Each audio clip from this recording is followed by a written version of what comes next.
Hey guys, welcome to my channel. This is a brand new series where I basically go through my best illusions and stunts, give you the behind the scenes insight to what actually took place. If you like these type of videos, please leave a comment, give us a thumbs up, and if you haven't already done so, subscribe. With that being said, let's get started. This is Smashed, inspired by the earth element created in Asia. In a moment, I'll be bound, strapped and locked to a steel chair. A 30-inch axe dangles above my head, which is held in place by a single pin release.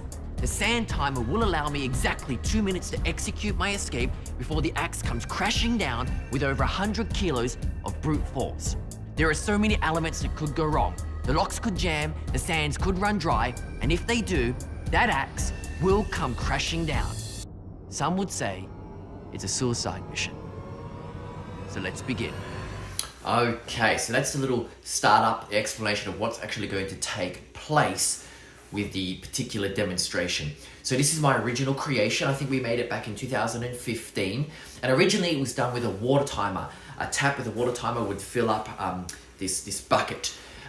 In order to fit the elements, the earth element, we changed it and configured it to actually be sand, which in the beginning I thought was going to be very, very easy, but it was extremely difficult to try and get the balance right with sand. Once it hits 15 kilos, then basically the axe will be released. Now, a lot of people think that sometimes I'm sitting on a kind of pressure pad that's holding this particular axe in place, or a foot pad. As you watch the video, you'll see that's not the case. I'm moving around, I'm getting off the chair at particular points, and if that was the case, then it would be way too risky and the axe would fall. That's not how it works. It's actually really simple. I give myself a certain amount of time. I know how long it takes for the actual bucket to fill to hit 15 kilos. That's practiced and timed to perfection. And I make sure that I can genuinely get out of the locks and get through all of the restraints before it actually hits 15 kilos. Pretty simple stuff. In the beginning here, I was doing a walk and talk. That was done in one shot at the very beginning of the morning when we shot for this particular TV show. And you can notice that my eyes are watering. There was so much dust. It was filmed in Melbourne at a place called the Steam Rail, the rail yard. And it's very dirty, lots of oil there. It is operational where they actually work on trains and work on fixing them. And so this walk and talk was very, very difficult. I had to learn all my lines and get it done in one shot. So we're about to do the buckling in. Let's begin.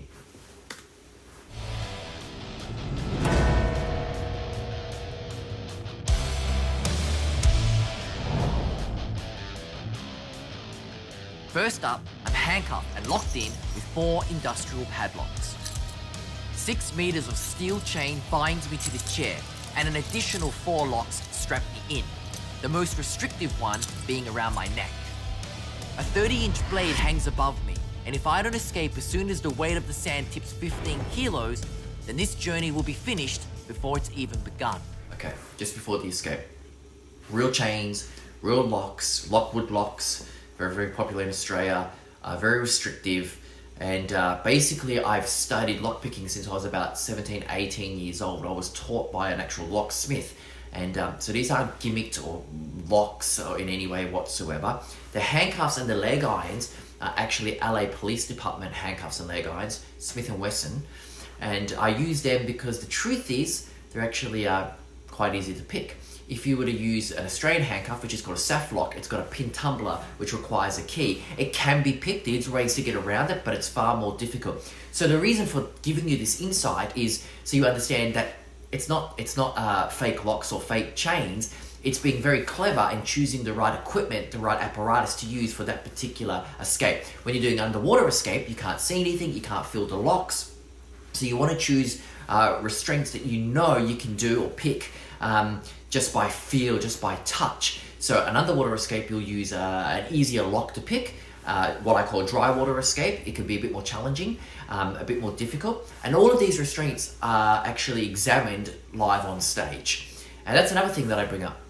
What you see me do on TV, on my TV shows, is what you'll see live on stage. Sometimes magicians will have to adapt the performance for a live audience, adjust it. It doesn't quite look the same when it's on TV. I do it the opposite way. just the way I like to do it. I design the escape or the illusion to be live on stage, to have people come up and examine it, and then I adjust it to fit TV. A little bit different. So everything is as you see it. Let's go. The escape. Ready!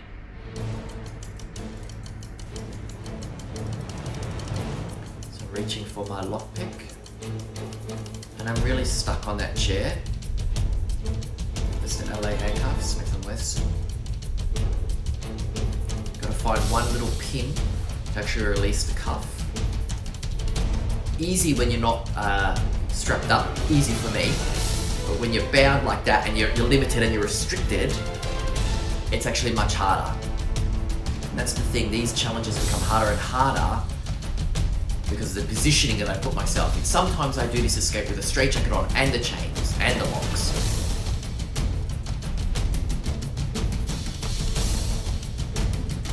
Second cuff is on.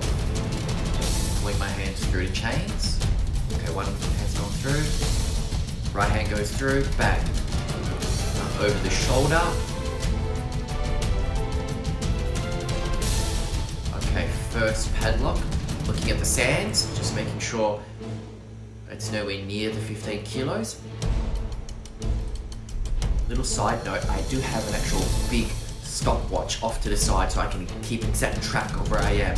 My crew know also where I should be during the escape. Each lock takes about 10-15 seconds. If I go over that per lock, I move on and then I have to come back to it.